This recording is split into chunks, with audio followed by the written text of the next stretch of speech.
Hello friends, welcome to my channel make law easy. Friends, आज हम बात करने वाले हैं टीपीए के सेक्शन 10 और 11 के डिफरेंसेस के बारे में। तो सबसे पहले मैं आप लोगों से रिक्वेस्ट करना चाहूँगी कि अगर आपको मेरा चैनल पसंद आता है, आपको इससे कुछ हेल्प मिलती है, तो प्लीज़ इसे लाइक, सब्सक्राइब एंड शेयर ज़रूर करें।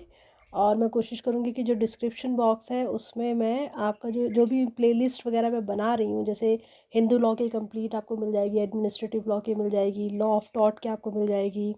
कुछ आप वीडियोस मैंने एनवायरमेंटल लॉ के ऊपर भी बनाए हैं। तो ये जो भी प्लेलिस्ट वगैरह है वो आपको मिल जाएगी, तो वहाँ से आप देख सकते हैं कि आपके काम के जो भी वीडियोस होंगे उनको आप वहाँ से एक्सेस कर सकते हैं। तो चलिए स्टार्ट करते हैं हम। सेक्शन 10 और सेक्शन 11 ऑफ टीपीए जो है उनके बीच में डिफरेंस क्या है। देखिए, जब आप इस सेक्शन को बेयर एक्ट से पढ़ेंगे ना, तो आपको थोड़ा थोड़ा कन्फ्यूजिंग लगेगा कि लगभग लगभग ये बात एक ही कह रहा है, बट इसमें थोड़ा डिफरेंस है। तो उसी डिफरेंस को मैं कोशिश करूँगी कि मैं आपको आज समझा पाऊँ। तो सबसे पहले क्या होता है कि आपका जो सेक्शन 10 है ना, सेक्शन 10 जो है वो डील करता है ऐसी किसी भी कंडीशन से,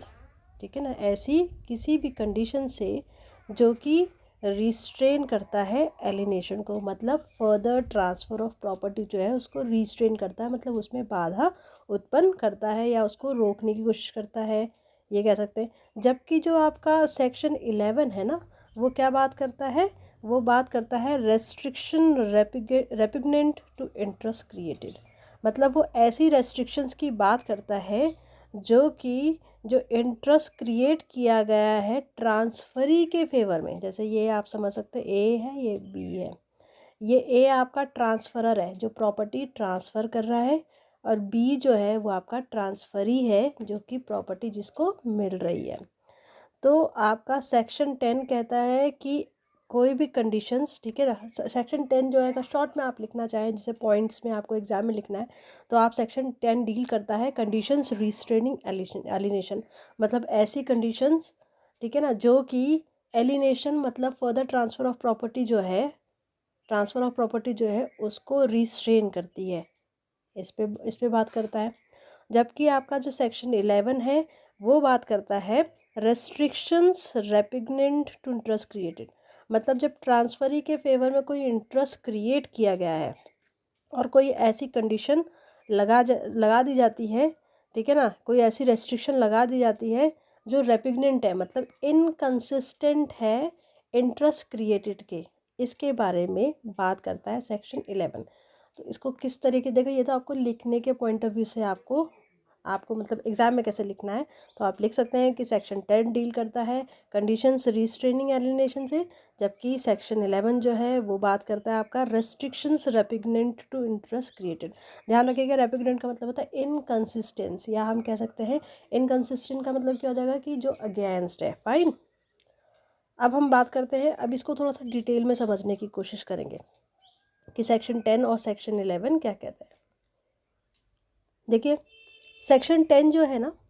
वो कोई भी ऐसी कंडीशन, क्या कहता है कि कोई भी ऐसी कंडीशन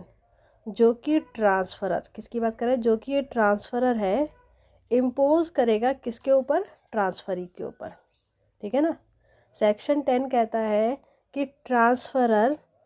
कोई भी ऐसी कंडीशन इम्पोज करता है अगर ट्रांसफरी के ऊपर, किस चीज़ के लिए, प्रॉपर्टी ट्रांसफ़र करने के लिए, जो कि ट्रांसफरी किसको, जो कि ट्रांसफरी को एब्सोल्युटली रिस्ट्रेन करती है further transfer of such property से, तो वो कंडीशन वॉइड होगी। फाइन, मैं आपको थोड़ा सा और समझा देती हूँ कि इसमें सेक्शन 10 में क्या कहा गया है कि अगर ट्रांसफरर जो है वो ट्रांसफरी को, ठीक है ना, सेक्शन उसमें क्या कहा गया है, सेक्शन 10 में क्या कहा गया है कि अगर ट्रांसफरर जो है ट्रांसफरी को प्रॉपर्टी ट्रांसफ़र करता है और कोई ऐसी कंडीशन लगा देता है जिसकी वजह से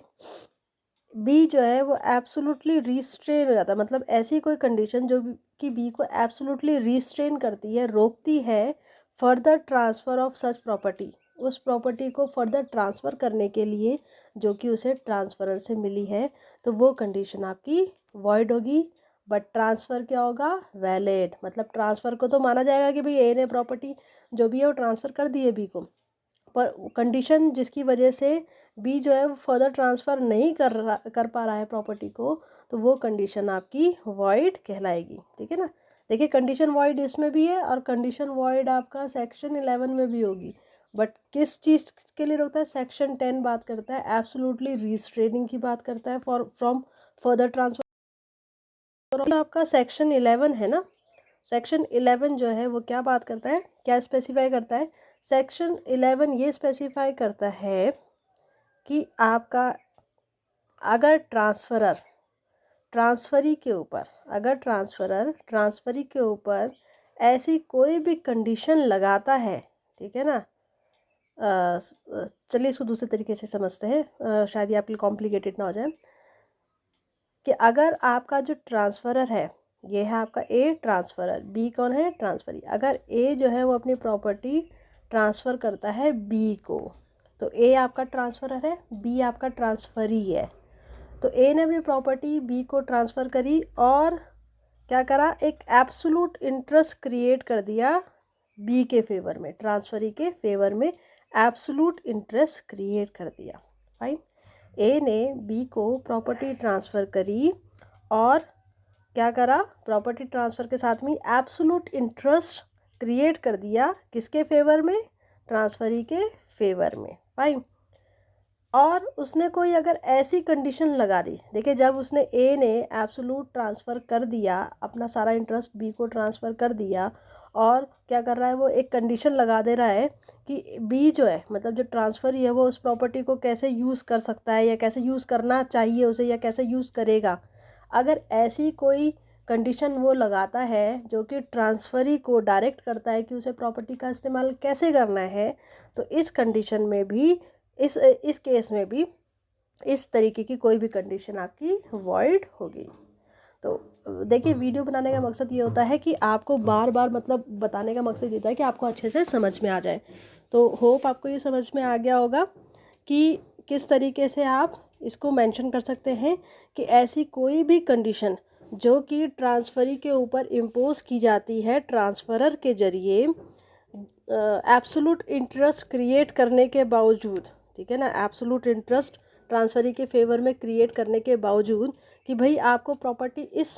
तरीके से यूज़ करनी है, मतलब डायरेक्शन देते हुए कोई कंडीशन लगाई जाती है, तो वो कंडीशंस आपकी क्या होंगी, वॉइड होंगी। फाइन।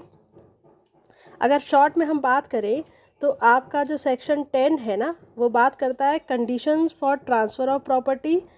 क्या बात करता है कि ऐसी कोई भी कंडीशन प्रॉपर्टी ट्रांसफ़र करने के लिए वो वॉइड होगी अगर वो रेस्ट्रिक्ट करती है further alienation right of transferee. मतलब वो ट्रांसफरी के फर्दर एलिनेशन के जो राइट है, मतलब फर्दर ट्रांसफ़र ऑफ प्रॉपर्टी के जो राइट है, उनको अगर आपका रेस्ट्रिक्ट करती है तो वो कंडीशन वॉइड होगी। जबकि सेक्शन 11 जो है वो स्पेसिफाई करता है कि जो कंडीशन है, ऐसी कोई भी कंडीशन वॉइड होगी अगर वो रेस्ट्रिक्ट करता है right of enjoyment of property by transferee as a owner of the property. मतलब जो 10 है, 10 में आपका जो ट्रांसफरी है उसका फर्दर एलिनेशन का राइट रेस्ट्रिक्ट हो रहा है कंडीशन के ज़रिए, तो कंडीशन वॉइड हो जाएगी। और 11 में कहा गया है कि अगर जो ट्रांसफरी है उसका right of enjoyment of the property as a owner of the property अगर आपका रेस्ट्रिक्ट हो रहा है, तो क्या होगा, वो आपकी कंडीशन आपकी वॉइड हो जाएगी। ठीक है ना।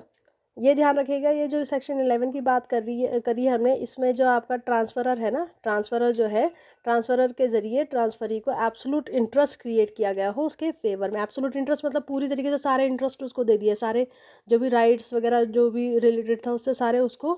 किसको ट्रांसफ़र कर दिया, उसने आपका ट्रांसफरी को ट्रांसफ़र कर दिया है।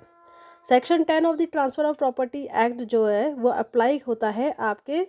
सारे तरीके के ट्रांसफ़र में, जबकि सेक्शन 11 जो है ना वो आपका अप्लाई तब तक अप्लाई नहीं होगा जब तक ट्रांसफ़र एब्सोल्यूट ना हो। ठीक है ना, जब तक ट्रांसफ़र एब्सोल्यूट ना हो। और जो कंडीशन है या रेस्ट्रिक्शन जो इम्पोज की गई है ट्रांसफ़र के ज़रिए, ठीक है ना, मतलब transfer as a terms of the transfer जो रेस्ट्रिक्शंस इम्पोज की गई है वो किससे रिलेटेड ना हो, वो आपका एन्जॉयमेंट ऑफ प्रॉपर्टी से रिलेटेड ना हो, तब तक ये आपका एप्लीकेबल नहीं होगा। देखिए,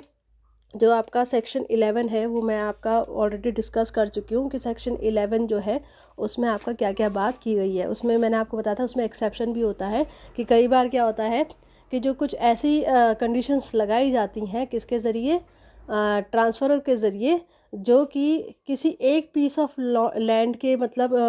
बोलते नहीं, एक पीस ऑफ लैंड के एन्जॉयमेंट के लिए होती है, ठीक है। उसका मतलब उसका जो राइट एन्जॉयमेंट है उसके लिए लगाई जाती है किसी दूसरे पीस ऑफ लैंड पे, तो वो आपका वैलिड होगी। वो मैं आपको ऑलरेडी सेक्शन 11 में बता चुकी हूँ। जैसे कि अगर आपको थोड़ा सा अगर रिमाइंड कराऊँ तो मैं यहाँ पर बता देती हूँ। जैसे मान लीजिए ट्रांसफरर के पास में ये 2 लैंड है, ये ए ट्रांसफरर्स के पास 2 लैंड है, ठीक है ना। वो आपका मान लो आपका बी आपका बेच देता है, ठीक है ना। ये वाला जो है ना, ये वाला वो बेच देता है, किसी को बी को सेल कर देता है या बेच देता है, या हम कह सकते हैं ट्रांसफ़र कर रहा है, चाहे कुछ किसी भी तरीके से ट्रांसफ़र हो सकता है, चाहे वो उसको सेल कर रहा है, चाहे गिफ्ट कर रहा है, चाहे विल के ज़रिए दे रहा है, चाहे किसी के ज़रिए भी दे रहा, ठीक है ना। वो उसको दे दिया। तो यहाँ पर क्या है कि ए जो है ना, वो इस प्रॉपर्टी का जो उसने ट्रांसफरर को दी है, ट्रांसफरी को दी है, उसका कुछ पार्ट जो है ना, उस पे मतलब उस पर कुछ इस तरीके की वो लगा सकता है, कंडीशन लगा सकता है कि भाई इसका जो पार्ट है, जो मैंने प्रॉपर्टी ट्रांसफ़र करी है, उसका कुछ पार्ट जो है वो ये जो वाली प्रॉपर्टी है ना, जो उसकी दूसरी प्रॉपर्टी है उसके एन्जॉयमेंट के लिए, मतलब याद बोलते हैं ना उसमें आपका ईजमेंट का राइट है या किसी तरीके का जो भी राइट है ना, उसके लिए यूज़ किया जा सकता है, या उसका पार्ट जो है सेपरेट रखना पड़ेगा बी को। तो ऐसी कंडीशन आपकी क्या होगी, वैलिड होगी, जहाँ पर कि जो ट्रांसफ़र है वो कोई ऐसी कंडीशन लगाता है कि जिसमें एक पीस ऑफ प्रॉपर्टी जो है उसके एन्जॉयमेंट के लिए किसी दूसरे पीस ऑफ प्रॉपर्टी जो उसने ट्रांसफ़र करी है उसमें कुछ कंडीशन लगानी ज़रूरी होती हैं। तो फ्रेंड्स, आपको आई होप कि समझ में आ गया होगा ये टॉपिक कि भाई किस तरीके से इसमें डिफरेंस है। मैंने थोड़ा सा डिटेल में समझाने की कोशिश की है। तो चलिए फिर मिलते हैं नेक्स्ट वीडियो में।